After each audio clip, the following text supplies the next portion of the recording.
Mesdames et messieurs, bonjour. Bienvenue sur Terre d'Afrique.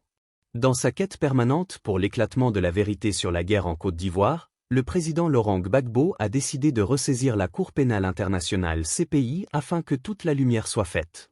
Il a révélé l'information dans un courrier adressé aux Ivoiriens. Donc voici le contenu. Laurent Gbagbo, ancien président de la République. Tant qu'un fait n'est pas jugé totalement, il devient une injustice. Abidjan, le 8 décembre 2025.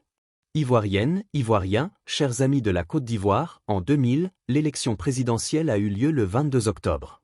Proclamé vainqueur par la Cour suprême, j'ai prêté serment le 26 octobre et le 27 octobre, je présidais mon premier conseil des ministres. C'est au cours de ce conseil qu'on m'a annoncé la découverte d'un charnier à Yopougon.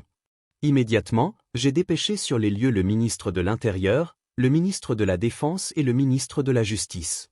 Beaucoup accusaient un certain nombre de gendarmes. J'ai ouvert un procès contre eux et le tribunal les a relaxés, ce qui m'a réconforté. 2 mois plus tard, les 5 janvier, le pays subissait sa première attaque avec un commando venu du nord.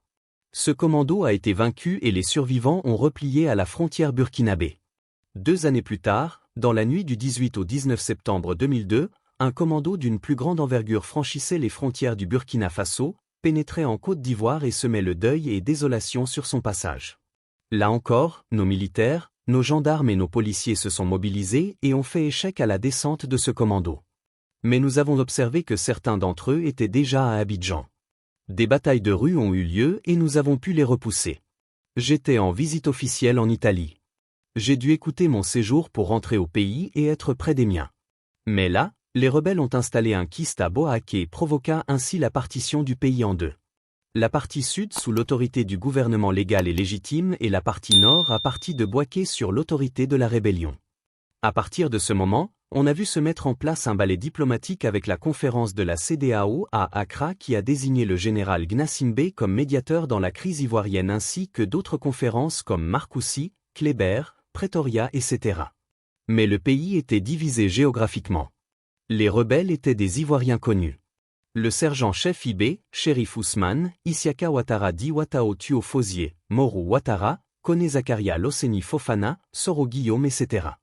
D'un autre côté Tapé Koulou et ses amis Blégoudé, Serge Kassi, Eugène Dué etc. organisaient de grandes mobilisations populaires contre la guerre et contre la rébellion. Voyant que tous les balais diplomatiques ne donnaient pas de résultats probants, j'ai pris sur moi, avec l'aide de Thabo Mbeki, président sud-africain, de décider de 2 choses essentielles. 1. Permettre à Alassane Ouattara de se présenter comme candidat à la prochaine élection présidentielle. 2. Engager un dialogue direct avec le chef de la rébellion Soro Guillaume pour mettre fin à la guerre. L'accord de Ouagadougou fut signé le 4 mars 2007. Après cet accord, nous avons organisé la flamme de la paix à Boaké les 30 et 31 juillet 2007 pour brûler symboliquement les fusils et les armes qui avaient servi à faire la guerre. Après quoi, j'ai entrepris de faire des tournées dans le nord du pays où je n'avais pas mis les pieds depuis le début du conflit. Il ne restait plus qu'à procéder au désarmement puis aux élections. J'ai passé mon temps à réclamer le désarmement tandis que l'ONU, l'Occident et certains partis politiques ivoiriens parlaient uniquement de l'organisation des élections. En 2010, alors que le désarmement n'était pas encore fait mais pressé de toutes parts, j'ai consenti l'élection présidentielle. Au premier tour de l'élection présidentielle, je suis en tête avec 38%. 32% pour Alassane Ouattara et 25% pour Henri Konan Bédié. Au deuxième tour, c'est la pagaille. Chacun des 2 candidats, Alassane Ouattara et moi-même se proclamaient vainqueurs. Mais moi, je suis proclamé vainqueur par le Conseil constitutionnel.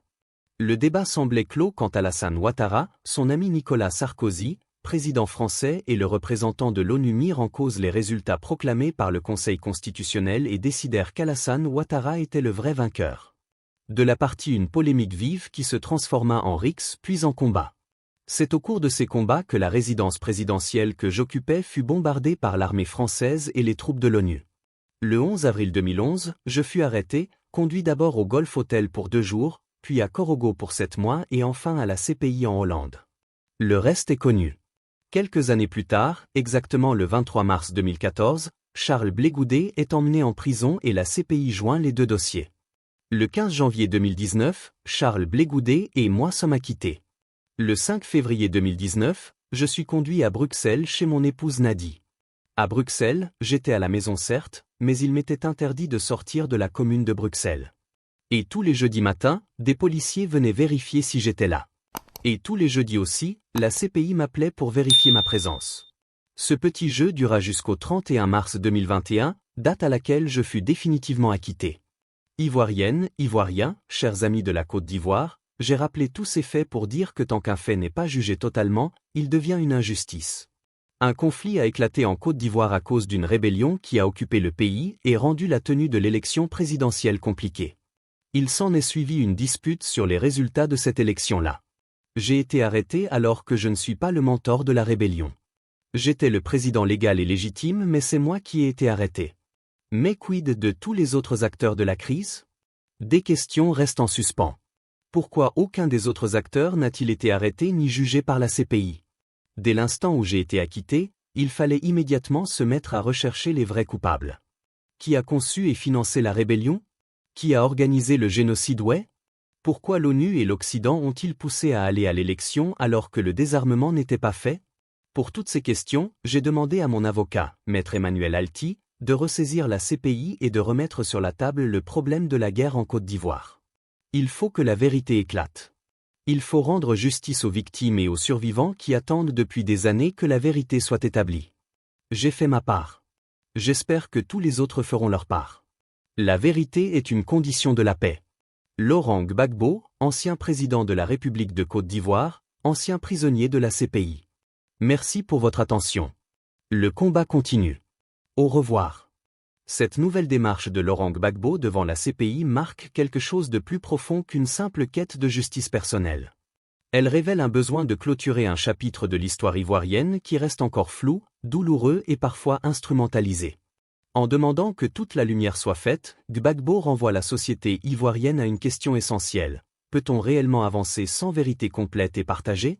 Cette initiative peut être vue comme un appel à dépasser les récits partisans pour enfin établir une mémoire collective. Que l'on soit pour ou contre lui, il faut reconnaître que cette démarche remet sur la table la nécessité d'une réconciliation solide, basée sur les faits, la transparence et le courage politique. Si cette requête permet d'obtenir plus de clarté, alors elle pourrait ouvrir la voie à un débat national plus apaisé et plus mature. Merci d'être resté jusqu'à la fin. Donnez votre avis en commentaire. N'oubliez pas de vous abonner, de liker et d'activer la cloche de notification pour ne rien rater de nos prochaines vidéos.